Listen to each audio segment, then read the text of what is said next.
Coba tanya ke bocil ini, 10 tahun lagi, gak bakal nolak permintaan Ning Umi. Sampe lama kok ngelirik aku terus. Mboten.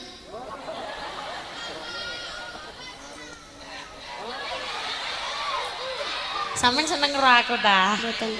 Alah alah. Alah alah. Alah alah.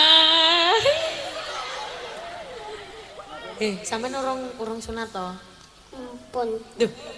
Mau jare urung sunat. Empun. Oh alah, ampun sunat. Ya wis, sampean gelem apa ora mbek aku? Tak anteni ning Surabaya. Mboten. Iki aku ditolak iki. Tenan iki aku ditolak. Sampeyan ora seneng karo aku. Titik. Berarti seneng karo aku titik. Aku seneng karo sampeyan akeh.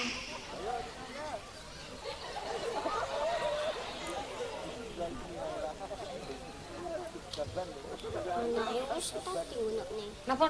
Anake Ustaz diunekne. Astagfirullahaladzim.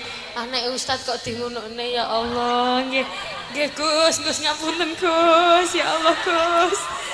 Ngapunten Gus, ul adab niki Gus nggih. Lah iki anake Gus kok njaluk duit iki piye?